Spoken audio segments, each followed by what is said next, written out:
All right, what's up guys? My name is Zach and today I am driving a 2013 Mazda CX-5 Sport.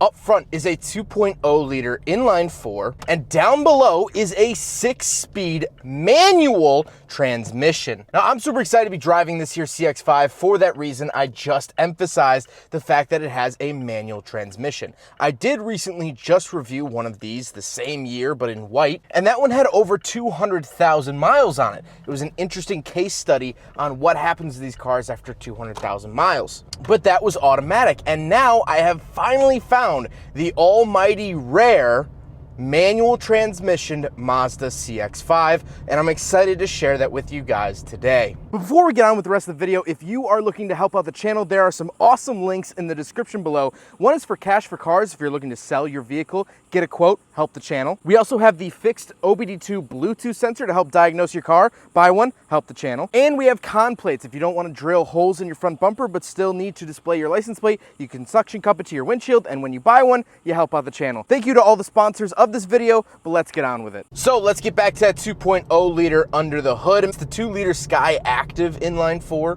where previously Mazda used a lot of Duratec engines, which were a Ford product. This is actually Mazda's own design.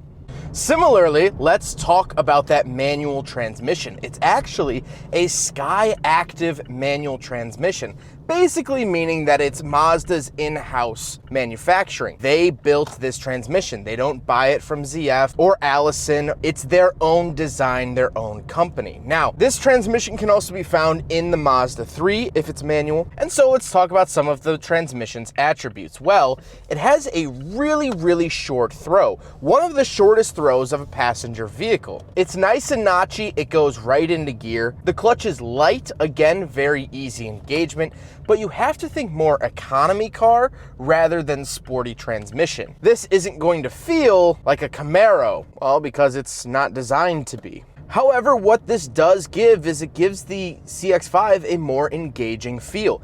I'm having a lot of fun rowing through these gears. It makes the car feel peppier. Again, with that 2.0 liter, it's essentially a Mazda Miata engine powering this big SUV, but with the manual transmission, it feels peppier. I get to decide when it's going into gear, when it's shifting. It feels sportier, and I really like that attribute. Now, the manual transmission, like I said earlier, is rare here in the United States. Now, across the world, you could find CX-5s in manual pretty regularly, but you could also find more cars manual. Here in the States, we really don't like manual transmission. The only cars that really come with them are either super inexpensive cars to save money or sporty cars. So unless you're a car enthusiast or a super broke college student, you don't really seek out the manual transmission like they do overseas. So this is quite the rarity, and I am absolutely enjoying it.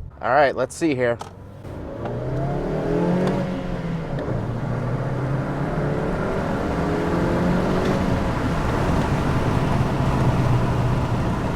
Not bad. Like I said, the manual transmission really adds a sporty feel. I felt good shifting it, but it's still that 2 liter. You're not really gonna go anywhere too fast. Last but not least, however, because this is the manual transmission, this here CX-5 is front wheel drive, and that's part of the Sport package too.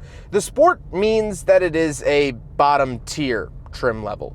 Mazda's base models they call sports because they have less features, and in theory they're more agile, they're lighter on their feet. Well, yeah, they're lighter on their feet because they don't have power seats. They don't have a nice radio. It's kind of like calling a sick cat an athlete just because it's skinny. However, you could find CX-5s in this generation in all-wheel drive if that's something you want, but you'll have to forfeit the manual transmission. So with that out of the way, let's talk about the interior. Well, in front of me, I have 3 main gauges. On the left is my tachometer, in the center is my speedometer, and on the right I have a little gauge screen. It's giving me my current MPG, trip odometer, vehicle odometer, things like that. This does have 154,000 miles on it, so remember that as we talk about the rest of the interior, because some things have aged better than others. Speaking of which, coming onto the steering wheel, I have skip track, volume, information, and mute on the left, and then I have my cruise control on the right. The steering wheel itself has seen better days. The outside edges are rather worn, as well as the center badge has nearly lost all of its chrome sticker, which I also saw in the 200,000 mile CX-5, so it's just an issue with the interiors of this generation. To the left of me, I just have my traction control off, and then on the door, I have my power mirrors, power locks, and power windows. Moving into the center, contrary to the last CX-5 I drove, this has a more basic radio. I have seek and folder and volume and my favorite buttons, but that's it. I don't get any built-in navigation. I don't get any sort of touch screen or screen at all. And of course, that means no backup camera. Moving down below that, I have 2 climate control vents with my hazard switch in the middle. And then I have a little clock. Below the clock are my climate control options. Very basic here: temperature, fan speed, and where to send it. That's it. And then I do have a 12-volt outlet and a little cubby at the bottom. Then we come to the shifter itself. Manual transmission, like I've been talking about. It looks very presentable. I like the shift pattern on top. It's very basic, however, it works. Again, this is a more economy style shifter. I don't get any red stitching on the shift boot. I don't have any cool logo on the shift knob.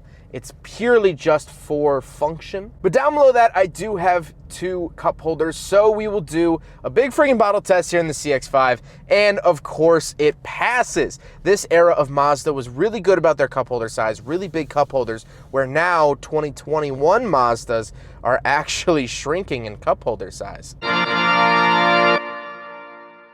Then we do have a center console and the seats. The seats are cloth. They are the base seats. Again, the Sport did not get power seats, it did not get heated seats, nor did it get the leather seats. This is the base of the base, the bottom of the barrel. But speaking of seats, we do have back seats, so let's go do a back seat review. All right, so we're in the back of the manual transmission Mazda CX-5 from 2013. The backseat space is great. My knees are not hitting the front seat. My head is not hitting the ceiling, and that's all I can really ask for. But again, you have to remember that this is the Sport trim. So in terms of interior amenities, yeah, not much. I don't even get a center console or anything like that. These seats are the same fabric as the seats found up front. And I don't even get vents down here. I don't get any controls. I get nothing. Very, very bare bones basic, but that's what you get with the Sport trim. Now let's take a quick look at the trunk, and then we'll talk about the looks. All right, so we're on the back of the CX-5. No power tailgate, but these struts honestly help out so much. You don't really miss it all that much. Now that we're actually in the back, I do have this little pull-up for the spare tire, which is fantastic, as well as those are the stock mats for the car. But other than that, power outlet back here, very, very nice. I always look for that in vehicles in this segment. And of course, I can fold those 2 seats down. So if you're moving, if you need to fit your big old flat screen TV in here or something, you can absolutely do that. And I get a little cargo light off to the left. Really great space back here, especially with the seats coming down. And you could do all of that with a manual transmission. I think that's really cool. And now we got to talk about the looks. I really like the look of the CX-5. However, the Sport is notably different with the smaller wheels than you'd find on the Touring or Grand Touring. And overall, I think it's a really simple design, but of course I am partial to the new design of the CX-5. I think that's a lot better looking of a vehicle. But now let's get to my final thoughts here on the manual transmissioned Mazda CX-5. First of all, I'm just overly excited to be filming a manual transmission Mazda CX-5, something I probably won't ever do again because the CX-5 is no longer offered in a manual here in the States. And so it's always fun to be driving something rare. I actually told myself I am not filming any reviews this week till I get caught up editing my older reviews. But when this came across my desk, I had to say yes. You just can't deny something like that. But really, my ending thoughts is the fact that the manual transmission really adds a fun driving dynamic to the CX-5. I've always thought the CX-5 was a really well-handling, fun-to-drive SUV, whether it be this here first gen or the later second gens. But now with the manual, this is a ton of fun.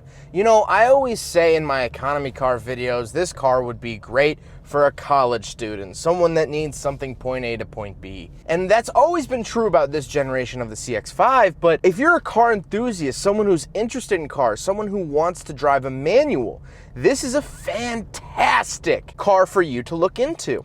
I can't think of many other cars in this segment that were still offering a manual transmission as late as 2013. The RAV4, no. The CR-V ended in 2005 with their manual transmission. I don't know if the Nissan Rogue has ever been manual. It's just not that common. And so if you want a manual transmission SUV in this segment, this is it. This is the one to look for. And that is absolutely awesome. Well, I hope you guys enjoyed the video. I'd highly recommend seeking one of these manual CX-5s out if you're into driving manual transmissions and need a little bit extra space. This is fantastic. But hope you guys enjoyed the video. Don't forget to rate the video, comment on the video, and subscribe if you really liked it. Take care, guys.